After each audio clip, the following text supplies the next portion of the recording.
Hello，大家好，又係我阿 Miu 啊，歡迎翻到嚟妙思慧言。今日又係新政慧言系列，我哋好榮幸可以邀請到黃大仙區議員黃建榮議員嚟接受我哋嘅訪問。你好，阿 Miu。你好啊，咁大家咧都知道彩虹邨而家嘅平台都成為咗中外遊客甚至係本地居民嘅打卡熱點啦。咁而家面對好多遊客慕名而嚟打卡，但係因為重建之後咧會清拆單鳳樓嘅彩虹牆，你哋會唔會覺得有啲可惜咧？咁啊，大家都知彩虹邨而家進入重建期啦。咁第一期咧就會喺2029年4月之前就要清空嘅。包括單鳳樓咧就係第一期重建嘅範圍。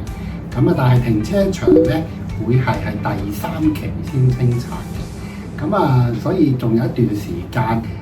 居民或者遊客咧可以上去呢個咁特別嘅公共空間度玩啦，或者打卡嘅。雖然彩虹牆即係單鳳樓啦，最多人打卡嘅地方會清拆，但係周邊其他樓咧包括紫薇樓金華樓白雪樓咁都係有彩虹色嘅外牆，都依然可以打卡嘅。咁同埋我哋希望咧將來重建之後嘅新嘅彩虹邨咧，特別單鳳樓嗰個位置咧都可以有翻五彩繽紛嘅外牆俾啲遊客嚟打卡，或者啲居民嚟影相咁樣。咁莫議員對於打卡嘅遊客，佢哋會需要注意啲乜嘢，例如係安全嘅問題咧？當然原本呢個地方咧停車場嘅平台咧係幾個籃球場同埋一啲公共活動嘅空間嚟嘅，包括隔離一啲中學都會利用呢度上 P 堂添。咁所以其實要喺居民學生使用呢個球場同啲遊客過嚟打卡呢兩者咧，要有啲平衡啦，即係互相遷就下啦咁樣。因為我哋近期睇到一啲相片咧，有啲人打卡就做一啲危險動作，例如入樽咁。入樽當然有機會會整壞個籃球架啦。最驚嘅就係一啲安全嘅問題啦。咁如果嗰個人即係成個籃球架掹咗落嚟咁或者係跌親或者係令到周邊嘅人受傷，咁係最唔理想嘅情況啦。即係我哋希望咧，就房屋署增加啲警告嘅字眼啦，即係除咗喺平台嘅牆身之外，或者係啲出入口樓梯嘅位置啦，中英文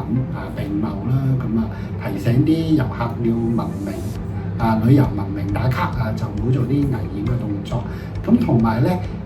幾年前咧曾經有個打籃球嘅籃球咧飛咗去部相機就撞到部相機，都產生咗一啲衝突嘅，最後報警處理。咁呢啲係好零星嘅個案嚟嘅啫。但係我哋都希望係可以提升安全，加啲閉路電視，保障翻球場嘅使用者同埋啲遊客嘅安全啦。咁喺重建規劃之後嘅彩虹邨咧，莫議員對於新嘅打卡點佢哋嘅設施有啲咩需要改善或者建議嘅地方？咁其實頭先講彩虹牆單鳳樓咧就會第一期清拆啦。好快咧，佢會起一個叫社福設施或者綜合設施大樓，有7層咁高嘅。我哋第一就頭先話齋希望彩虹牆嘅特色可以保留啦。亦都可以喺呢個天台，即係7層高嘅綜合設施大樓嘅天台上面，可以加一啲方波打卡嘅標誌咁樣，方便啲遊客過嚟即係再吸引多啲遊客過嚟啦。另外喺停車場平台四周咧，以前房屋署咧就整咗一啲方波嘅。我哋希望呢啲可以 upgrade 做介紹我哋黃大仙唔同地方嘅特色嘅方波，例如獅子山志蓮淨苑南蓮園池食色園活水公園諸如此類。等啲遊客嚟到彩虹邨打完卡發現原來我哋黃大仙區仲有咁多值得遊覽嘅景點喎，順道去嗰度遊覽，刺激翻當地嘅一啲經濟同埋帶動地區嘅消費啦咁樣。咁啊，同埋值得一提嘅咧，就係嗰個綜合設施大樓咧，將來有升降機可以連接地面啦，同埋彩虹地鐵站 C 出口下邊個隧道嘅。咁我哋希望咧可以搭 lift 咧上到去同平台個 level 咧有條天橋，可以經呢個設施大樓行去呢個籃球場，即係平台嗰度。咁啊，另一啲行得唔係咁好啊，或者係傷健人士啊，都可以上去平台度令呢個公共空間咧更加多人可以使用到，因為而家淨係有樓梯可以上去嘅啫。咁至於第二日再清拆嘅時間咧，嗰個天橋嘅接駁位咧都可以預留翻，可以即係無縫接駁翻將來重建之後嘅呢個停車場。咁喺宏觀啲嚟睇，喺新嘅打卡點入面又有啲咩規劃嘅建議？頭先講咗咧，就係一啲打卡設施嘅提升啦，即係增加啲方波啦。咁同埋咧就可以參考外地一啲熱門嘅旅遊點啦，整啲即係一部即影即有嘅街景嘅相機或者係印出嚟係好似一張報紙咁嘅。增加遊客嘅體驗啦，即係嚟到停車場平台可以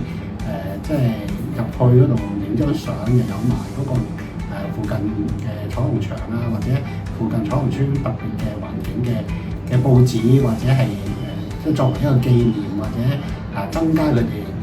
遊覽嘅體驗啦咁樣。